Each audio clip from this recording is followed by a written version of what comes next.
영국 런던 북부의 하늘은 유난히도 낮고 무거웠다. 토트넘 호스퍼 스타디움, 약 10억 파운드, 하나 약 1조 7천억 원, 라는 천문학적인 금액을 투입해 완공한 이 거대한 건축물은 현대 축구 자본주의가 만들어낸 가장 화려한 성배 중 하나로 꼽힌다.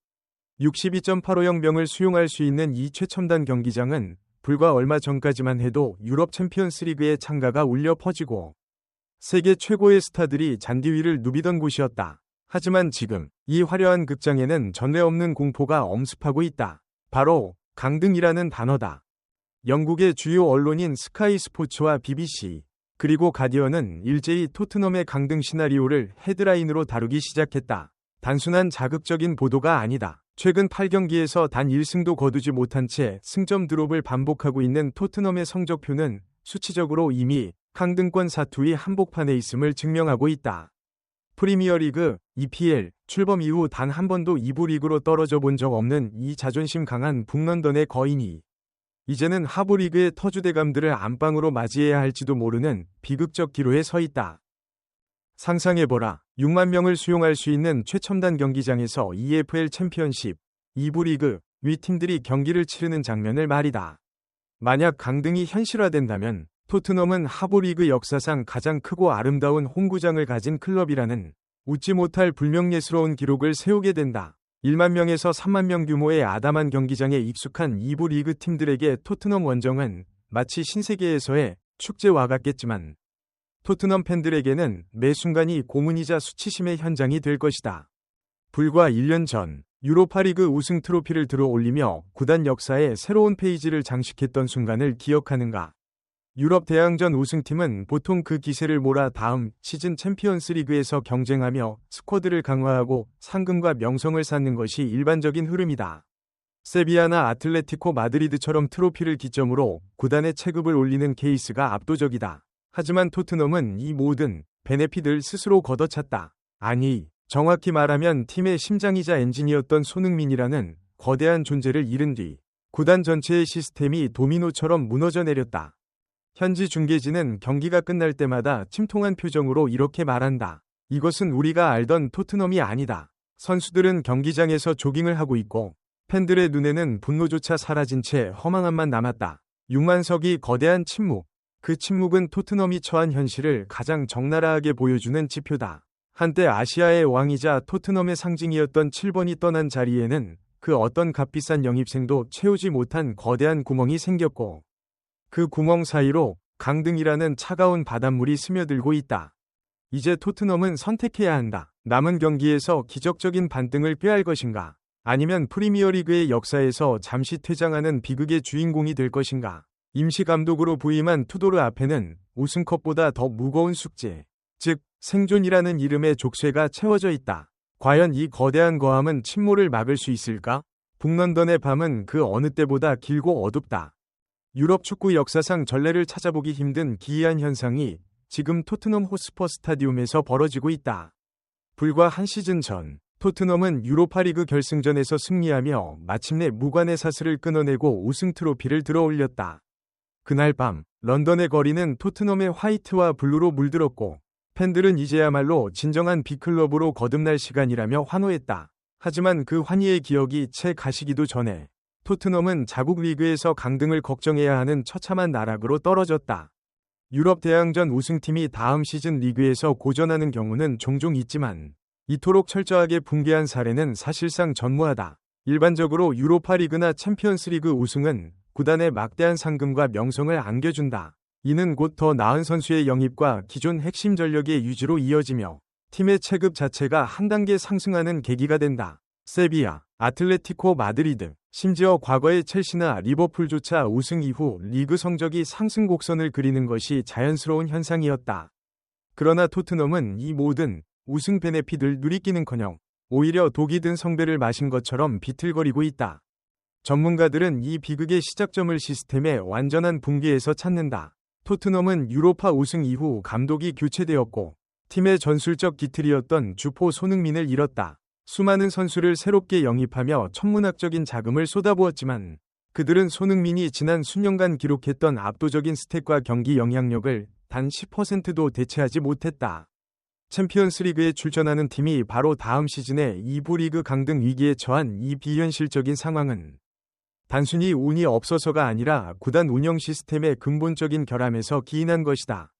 과거 유벤투스가 강등당했을 때는 징계라는 외부적 요인이 있었고 레인저스는 재정적 파산이라는 이유가 있었다. 하지만 토트넘은 다르다. 세계 최고의 시설을 갖추고 막대한 중계 권료를 챙기며 유럽 챔피언이라는 타이틀까지 가졌음에도 불구하고 순수하게 실력으로 강등권까지 추락했다는 점이 영국 현지 언론들을 더욱 경악해 하고 있다. 현재 토트넘의 경기를 보면 유로파 우승팀 특유의 노련함이나 자신감은 찾아볼 수 없다. 오히려 승리에 대한 갈망이 사라진 채 실점하면 그대로 무너지는 패배주의적 관성만 남았다. 챔피언의 자부심은 어디로 갔는가? 8경기 무승이라는 처참한 성적은 우연이 아니다. 그것은 화려한 우승 트로피 뒤에 숨겨져 있던 핵심 전력 유출과 전술적 부재라는 골문 상처가 한꺼번에 터져 나온 결과다. 영국 매체들은 토트넘의 현재 상황을 유로파 우승의 저주라고 부르기 시작했다. 트로피를 얻은 대가로 팀의 영혼을 팔아버린 것일까? 챔피언스리그 창가가 울려 퍼져야 할 경기장에 이제는 강등을 조롱하는 원정 팬들의 노래가 들려오고 있다. 역사상 가장 화려한 몰락, 그 잔혹한 서막이 이제 막 시작되었을 뿐이다. 축구는 숫자로 증명되는 기록의 스포츠이지만 때로는 그 숫자가 담아내지 못하는 영혼의 영역이 존재한다. 현재 토트넘이 겪고 있는 가장 치명적인 문제는 단순히 득점력이 떨어진 것이 아니다. 바로 팀의 심장이자 구심점이었던 손흥민. 그가 경기장 안팎에서 발휘하던 K 리더십이 완전한 상실이다. 그가 떠난 토트넘은 나침반을 잃은 거함처럼 망망대해를 표류하고 있다. 영국 현지 통계 매체들이 내놓은 자료는 가히 충격적이다. 지난 시즌 손흥민이 출전한 경기에서 토트넘의 승률은 40%를 상회했지만 그가 결장하거나 팀을 떠난 이후의 승률은 고작 7%에 머물고 있다. 7%라는 수치는 프리미어리그 강등권 팀들조차 비웃을 법한 처참한 성적이다. 일부 비판론자들은 손흥민이 있어도 팀 순위는 하위권 17위이었다 라고 앵무새처럼 반복하지만 이는 본질을 완전히 잘못 짚은 것이다. 그가 있었기에 그나마 17위라도 유지하며 버텼던 것이지. 그가 사라진 지금의 토트넘은 승리하는 법 자체를 잊어버린 집단으로 전락했다. 손흥민이 토트넘에 헌신했던 지난 10년 가까운 세월 동안 그는 단순히 골을 넣는 스트라이커 그 이상이었다. 그는 감독이 누구든 전술이 무엇이든 경기장에서 100%의 에너지를 쏟아붓는 유일한 선수였다. 캡틴이 숨이 더 끝까지 차오를 정도로 압박하고 수비에 가담하며 전력 질주를 할 때 동료 선수들은 감히 게으름을 피울 수 없었다. 그것이 손흥민이 가진 보이지 않는 권위이자 리더십의 핵심이었다. 하지만 지금의 토트넘 스쿼드를 보라. 실점하는 순간 서로를 탓하며 고개를 숙이거나 경기가 풀리지 않으면 조깅하듯 잔디 위를 배회하는 선수들이 태반이다. 스카이 스포츠의 패널들은 지금 토트넘에는 모든 것을 바쳐 뛰는 선수가 단 한 명도 없다 라고 일갈했다. 손흥민은 좋아하는 감독이든 싫어하는 감독이든 관계없이 유니폼의 엠블럼을 위해 뛰었다. 하지만 현재의 선수들은 철저하게 개인주의적이다. 팀의 승리보다 자신의 인스타그램 게시물과 이적 시장에서의 가치를 더 중요하게 생각하는 듯한 태도가 곳곳에서 포착된다. 캡틴의 부재는 곧 팀 정신, 팀 스피릿이 거세로 이어졌고 이는 경기력의 질적 하락이라는 결과로 돌아왔다. 더욱 뼈아픈 지점은 손흥민이 떠난 뒤 영입된 수많은 대체자들이 보여주는 무기력함이다. 구단은 수천만 파운드를 들여 젊고 유능하다는 공격수들을 줄지어 영입했지만 그들 중 누구도 손흥민이 짊어졌던 책임감의 무게를 견뎌내지 못하고 있다. 압박감에 짓눌린 영입생들은 결정적인 찬스에서 주춤거리고 팀이 위기에 처했을 때 리더로서 목소리를 내는 선수도 없다. 결국 축구는 사람이 하는 스포츠이고 집단적 목표를 설정하는 리더의 존재가 승패를 가른다. 손흥민이라는 거대한 태양이 사라진 북런던에는 이제 차가운 패배의 그림자만이 길게 드리워져 있다. 7%의 승률. 그것은 단순히 운이 없어서 기록한 숫자가 아니라 리더십이라는 엔진이 꺼져버린 토트넘이 마주한 잔인한 자화상이다. 캡틴 오마이 캡틴. 토트넘 팬들이 경기장에서 무의식적으로 내뱉는 이 탄식은 그들이 잃어버린 것이 단순히 한 명의 축구 선수가 아님을 증명하고 있다. 축구 클럽은 단순히 공을 차는 집단이 아니다. 그곳에는 수십 년, 수백 년간 이어져 온 고유의 역사와 팬들의 자부심, 그리고 결코 건드려서는 안 될 금기가 존재한다. 토트넘 호스퍼에게 그 금기는 바로 북런던 라이벌 아스널이다. 하지만 전임 감독 토마스 프랭크는 이 지독하고도 신성한 라이벌 의식을 이해하지 못했고, 이는 결국 그가 경질되는 결정적인 도화선이 되었다. 프랭크 감독의 경질은 단순히 성적 부진 때문만이 아니었다. 결정적인 사건은 경기장 밖에서 터졌다. 훈련장과 기자회견장에서 그가 사용했던 아스널 로고가 그려진 종이컵, 그리고 선수단 미팅에서 아스널의 전술을 지나치게 찬양하며 우리가 본받아야 할 모델이라고 언급한 사실이 알려지자 팬들의 분노는 폭발했다.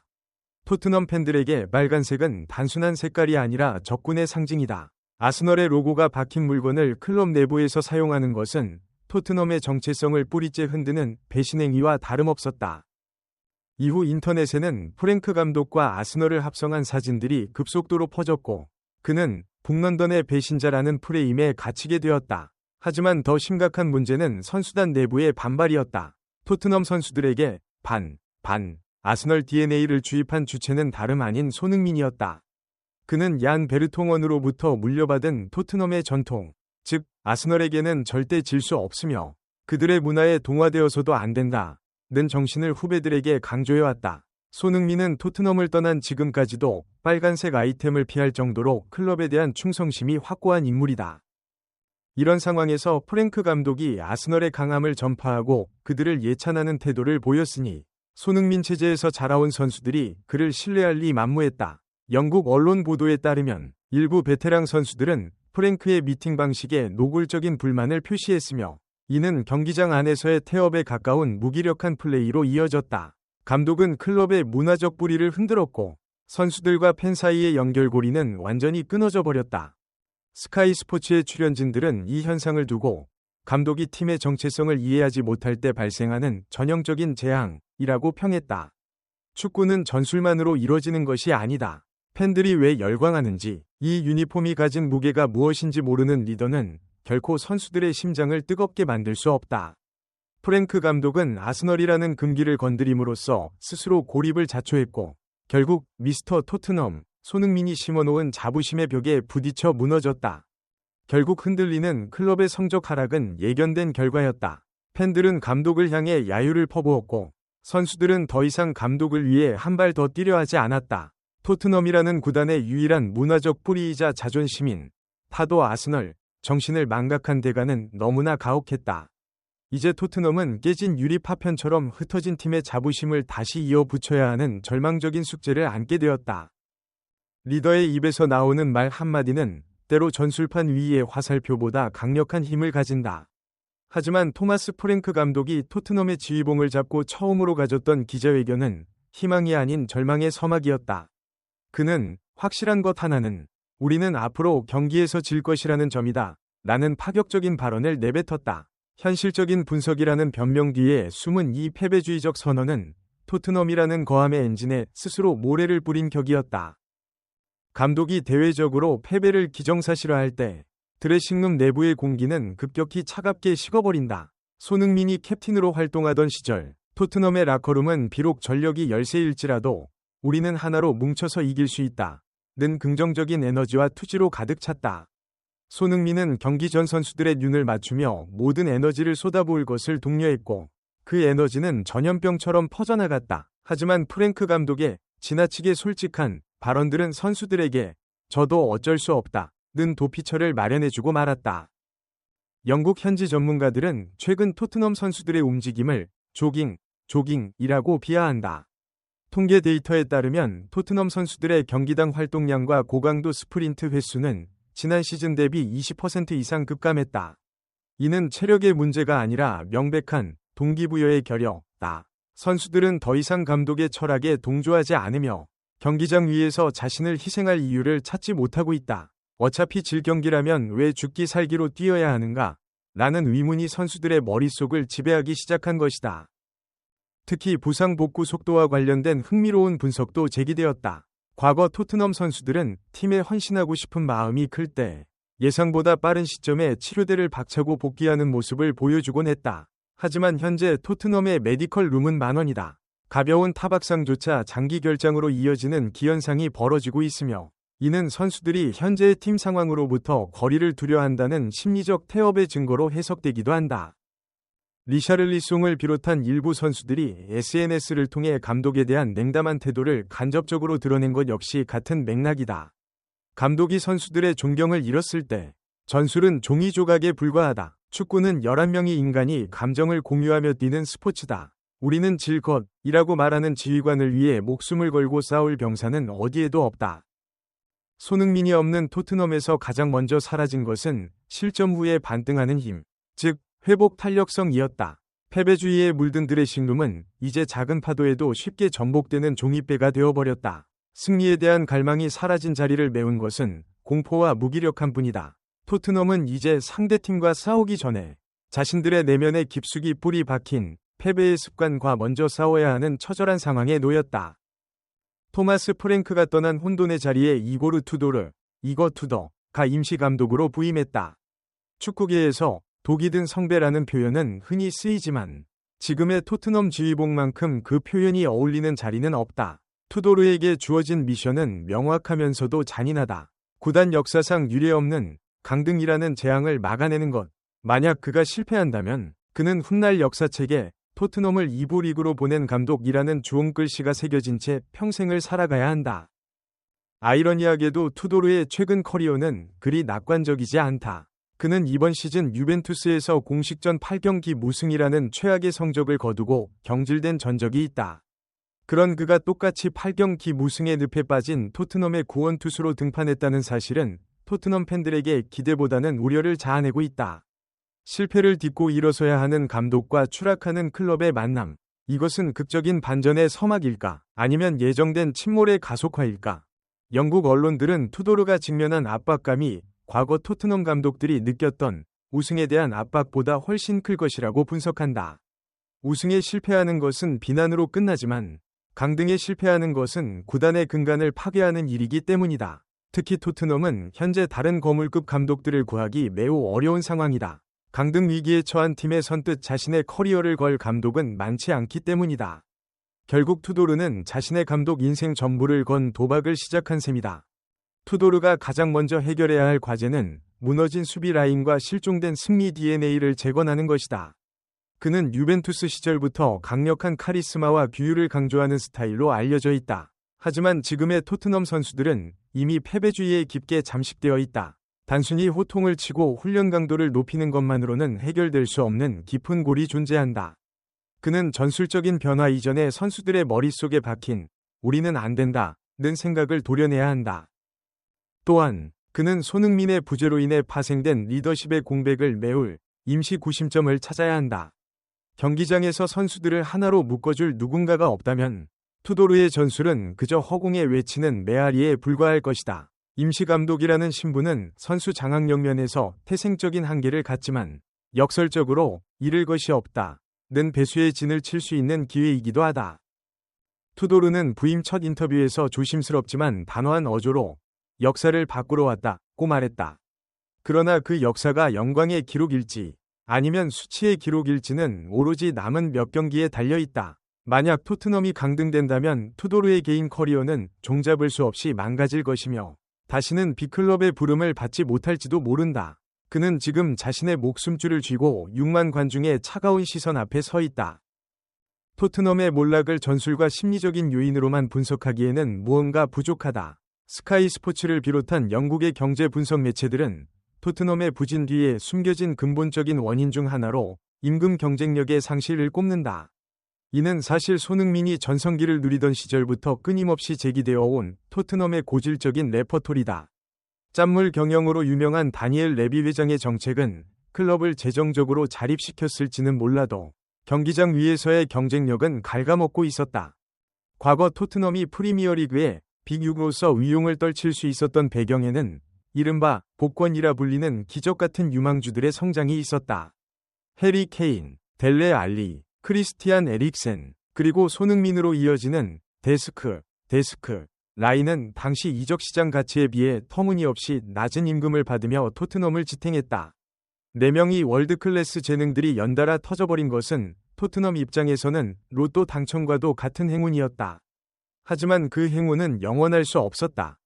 동료들이 하나둘 떠나고 마지막까지 팀을 지켰던 손흥민마저 사라진 지금 토트넘은 냉혹한 시장 논리에 직면해 있다. 이제 더 이상 가성비, 좋은 월드클래스는 존재하지 않는다. 토트넘의 임금 체계는 맨체스터 시티, 리버풀, 아스널과 같은 경쟁 클럽들에 비해 현저히 낮다. 실력이 검증된 선수는 더 높은 주급을 보장하는 팀으로 떠나고, 토트넘은 그 빈자리를 메우기 위해 가능성만 있는 선수들에게 과도한 이적료를 지출하는 악순환에 빠졌다.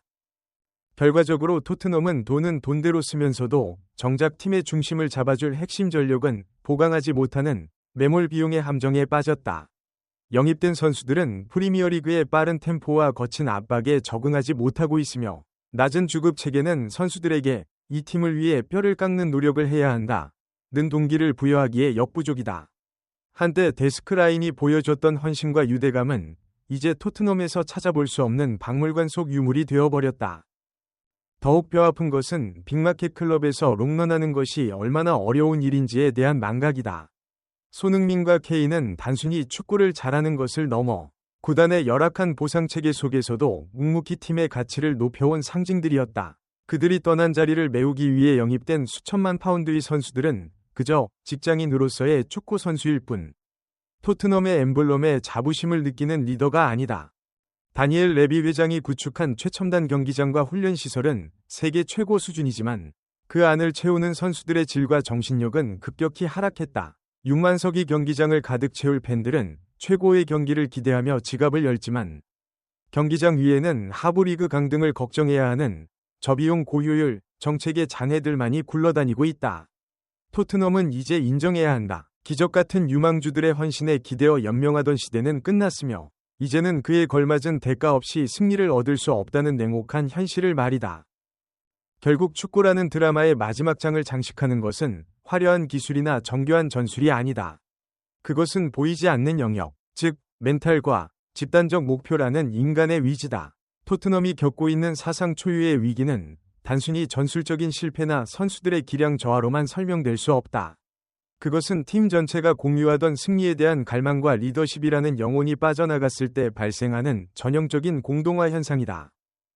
우리는 펩 과르디올라나 위르겐 클롭과 같은 거장들을 흔히 전술의 대가라고 부른다. 하지만 그들의 진짜 위대함은 전술판 위의 움직임이 아니라 선수들로 하여금 적보다 반드시 한 발 더 뛰게 만드는 심리적 동기부여, 즉 리더십에 있다. 손흥민이 이끌던 토트넘에는 비록 완벽하지는 않았지만 캡틴을 위해 그리고 팀을 위해 기꺼이 자신을 던지는 희생정신이 살아있었다. 우승하자는 구호가 포착되지 않는 지금의 토트넘 경기장에서 우리가 목격하는 것은 영혼 없는 육체들이 잔디 위를 배회하는 비극적인 풍경뿐이다. 축구는 11명이 뛰는 종목이기에 집단적 목표 설정이 무엇보다 중요하다. 지난 시즌 리그 성적이 바닥을 칠 때도 토트넘 선수들은 손흥민을 위해 유로파 우승컵을 들자며 하나로 뭉쳤다. 그 목표가 있었기에 리그와 유로파에서의 경기력은 극명하게 갈렸고 결국 트로피를 손에 넣을 수 있었다. 하지만 지금 그들의 목표는 무엇인가? 생존인가? 아니면 그저 무사히 시즌을 마치는 것인가? 불분명한 목표는 선수들을 나태하게 만들고, 나태함은 곧 강등이라는 실질적인 위협으로 돌아왔다. 이제 임시감독 투도르와 토트넘 선수단이 찾아야 할 답은 명확하다. 전술적인 변화보다 시급한 것은 왜 우리가 이 유니폼을 입고 뛰어야 하는가에 대한 해답을 찾는 것이다. 한 발 더 뛰게 만드는 힘은 연봉 협상 테이블이 아니라 옆에 있는 동료에 대한 신뢰와 클럽의 역사에 대한 책임감에서 나온다. 똑같은 선수단으로 더 나은 경기력을 보이기 위해서는 감춰져 있던 멘탈의 영역을 다시 일깨워야만 한다. 토트넘의 미래는 여전히 안개 속에 있다. 하지만 역사는 말해준다. 가장 깊은 어둠 속에서도 다시 일어설 수 있는 팀은 오직 자신들의 정체성을 기억해내는 팀뿐이라고. 손흥민이 심어놓은 헌신과 열정의 DNA가 아직 이 클럽의 어딘가에 남아있다면 토트넘은 6만 관중의 야유를 다시 환호로 바꿀 수 있을 것이다. 축구는 리더십의 예술이며 리더십은 결국 사람의 마음을 움직이는 일이다. 다시는 조깅하는 선수가 없는 경기장, 끝까지 포기하지 않는 북런던의 사자들을 볼 수 있을까? 토트넘의 위기는 아직 끝나지 않았지만 그들이 다시 팀으로 기능하기 시작하는 순간 강등의 공포는 찬란한 반등의 서막으로 기억될 것이다. 이제 공은 다시 선수들의 발끝으로 넘어갔다. 그들은 과연 전설적인 7번이 남긴 유산을 증명할 수 있을 것인가?